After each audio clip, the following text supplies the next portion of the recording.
प्रिय विद्यार्थियों, आपके सामने मैं एस के वैष्णव जी के यूट्यूब चैनल पर अपन के जो चल रहा था वो संविधान चल रहा था। संविधान की अपन के प्रत्येक दिन एक वीडियो डलती है, उसमें अपन पहुंच चुके थे संसद पर। संसद से प्रत्येक प्रतियोगी परीक्षा में एक प्रश्न आता है। कई बार विद्यार्थियों से गलत हो जाता है क्योंकि उसकी जो सामान्य जानकारी है संसद की, उसी को हम नहीं समझ पाते हैं। देखिए, संसद का उल्लेख संविधान के अनुच्छेद 79 से 123 में उल्लेख मिलता है संसद का। संसद के 3 तो अंग होते हैं, राष्ट्रपति, राज्यसभा और लोकसभा। और संसद के 2 सदन होते हैं, राज्यसभा और लोकसभा। थोड़ा इसको डायग्राम से समझेंगे। देखिए, संसद का उल्लेख संविधान के अनुच्छेद 79 में। कभी कभी यह भी प्रश्न आ जाता है कि इसका संपूर्ण जो उल्लेख है वो 79 से 123 में मिलता है। जैसा अपन को ऑप्शन होगा, कई प्रकार के अपन प्रश्न भी देखेंगे, उनके आधार पर इसका अपन उत्तर करेंगे। इस संसद के जो होते हैं वो इसके 3 अंग होते हैं। पहला जो अंग होता है वो होता है राष्ट्रपति, जिसका उल्लेख संविधान के अनुच्छेद 52 में है। दूसरा अंग होता है वो होता है राज्यसभा, और राज्यसभा जो होता है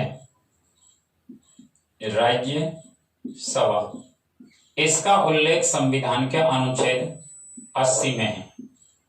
और तीसरा जो अंग होता है वो होता है लोकसभा, और इस लोकसभा का उल्लेख संविधान के अनुच्छेद 81 में है। आराम से अपन जानकारी याद भी रख सकते हैं। अगर आपसे प्रश्न आता है कि हमारे जो राज्यसभा है उस राज्यसभा का उल्लेख 79 में और लोकसभा का उल्लेख हमारे किस में है, 81 में। अब अपन को यहां से सामान्य जानकारी के रूप में इनको पूरी डिटेल से समझना है, किस प्रकार से इसमें जो सदस्य होते हैं वो किस प्रकार से होते हैं, तो वो भी अपन सामान्य रूप से जानकारी के रूप में समझेंगे। थोड़ा देखिए, इसको मैं मिटा देता हूं। देखेंगे, सबसे पहले अपन को समझना है राज्यसभा को। देखिए, राज्यसभा, फिर इनकी अपन को डिटेल धीरे धीरे और एक सामान्य जानकारी के रूप में धीरे धीरे अपन को संपूर्ण इस टॉपिक को समझना है। देखिए,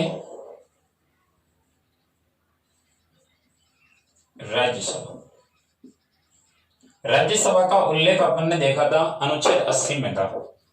इस राज्यसभा में 2 प्रकार के सदस्य होते हैं।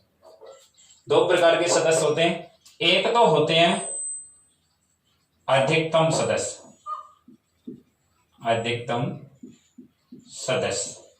और एक होते हैं न्यूनतम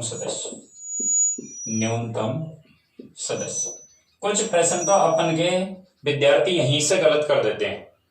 आपसे प्रश्न आता है कि राज्यसभा में अधिकतम सदस्य कितने होते हैं, तो अधिकतम सदस्य होते हैं 250, और न्यूनतम सदस्य कितने होते हैं, तो अपन को करना है 245 सदस्य होते हैं जो राज्यसभा में न्यूनतम सदस्य होते हैं।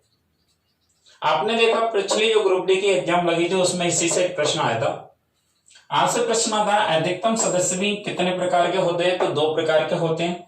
एक तो होते हैं ये सदस्य निर्वाचित, और एक ये होते हैं मनोनीत। भारत का जो राष्ट्रपति है वो राज्यसभा में 12 सदस्यों को मनोनीत करता है। 12 सदस्यों को क्या करता है, मनोनीत करता है। हमारे यहां जो बचेंगे वो निर्वाचित सदस्य अधिकतम कितने आते हैं, 238 सदस्य आते हैं। एक बार ध्यानपूर्वक सुनते जाएंगे। कभी कभी प्रश्न आता है राज्यसभा में अधिकतम निर्वाचित सदस्य कितने आते हैं, तो 238 करना नहीं कि ये करना है, ध्यान रखना है कितने आते हैं, 238 निर्वाचित सदस्य। इसमें भी निर्वाचित सदस्य कुछ तो आते हैं हमारे राज्यों से, और कुछ आते हैं हमारे केंद्र शासित प्रदेशों से आते हैं। आपको याद रखना है कि केंद्र शासित प्रदेशों से हमारे जो राज्यसभा में अधिकतम सदस्य आते हैं वो 4 सदस्य आते हैं, जबकि राज्यों से हमारे जो सदस्य आते हैं वो 234 सदस्य आते हैं। इस लाइन ये आया था अपन के ग्रुप डी में प्रश्न कैसा आएगा कि राज्यसभा में अधिकतम राज्यों से कितने सदस्य आते हैं, तो विद्यार्थी यहीं पर अटक करके नहीं रह जाते हैं, जबकि अपन को कहां पहुंचना है, यहां पर, कि राज्यों से अधिकतम जो सदस्य आते हैं वो भी निर्वाचित आते हैं, वो कितने आते हैं, 234 सदस्य आते हैं।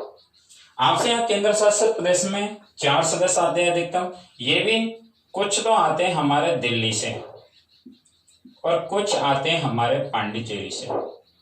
पांडिचेरी 2 ही केंद्र शासित प्रदेशों से हमारे सदस्य आते हैं। दिल्ली से हमारे कितने सदस्य आते हैं, 3 सदस्य आते हैं, और पांडिचेरी से कितने सदस्य आते हैं, 1 सदस्य आते हैं।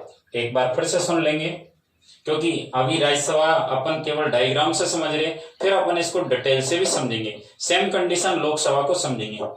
राज्यसभा में 2 प्रकार के सदस्य होते हैं, अधिकतम सदस्य और न्यूनतम सदस्य। अधिकतम सदस्य 250, न्यूनतम 245। अधिकतम सदस्य कुछ निर्वाचित होते हैं, कुछ मनोनीत होते हैं। मनोनीत होते हैं 12 सदस्य, निर्वाचित होते हैं 238 सदस्य। निर्वाचित जो सदस्य होते हैं वो राज्यों से भी आते हैं और केंद्र शासित प्रदेशों से भी आते हैं। राज्यसभा में जो केंद्र शासित प्रदेशों से आते हैं वो 4 सदस्य आते हैं, जबकि राज्यों से कितने आते हैं, 234 निर्वाचित सदस्य आते हैं। केंद्र शासित प्रदेशों में दिल्ली और कहां से आते हैं, पांडिचेरी से। दिल्ली से 3 और पांडिचेरी से 1। एक बार ये याद होना चाहिए। अगर ये आपको याद हो गया डायग्राम से, तो आपको डिटेल पढ़ते समय प्रतियोगी परीक्षाओं के प्रश्न कभी गलत नहीं होंगे, और ज्यादातर इन्हीं से बेसिक नॉलेज के प्रश्न ज्यादातर एग्जामों में आते हैं। इसी में से कई बार रीट में भी आ जाते हैं।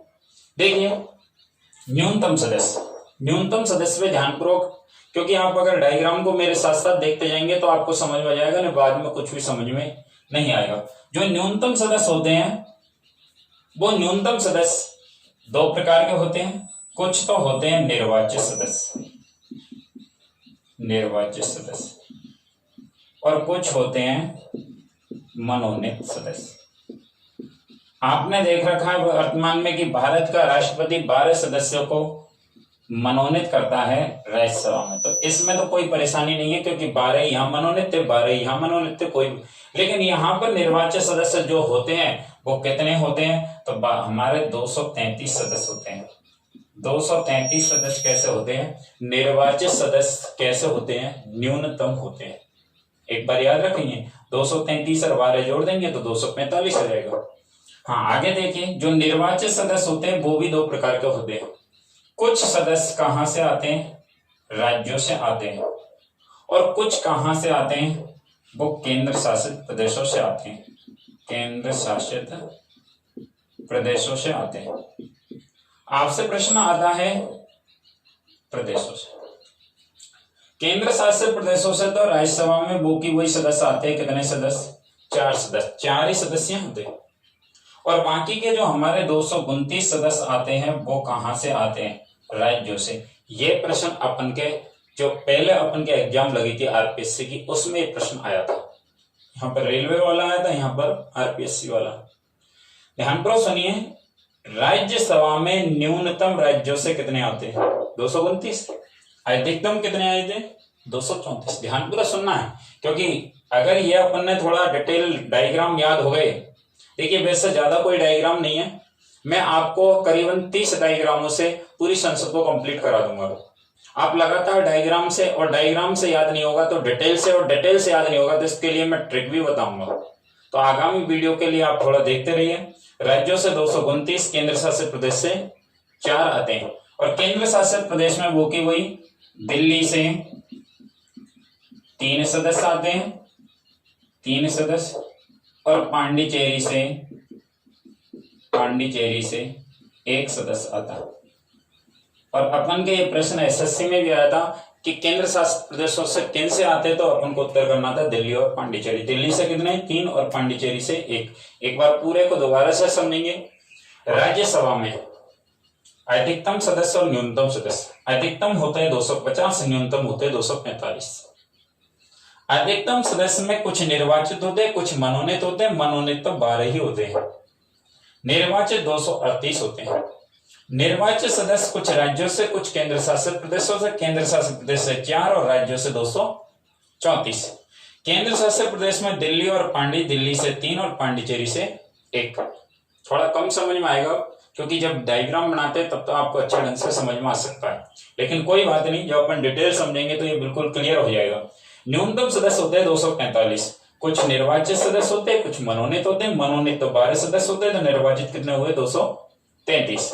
निर्वाचित सदस्य राज्य और केंद्र शासित से वही 4 और राज्यों से 229, दिल्ली से 3 और पांडिचेरी से 1।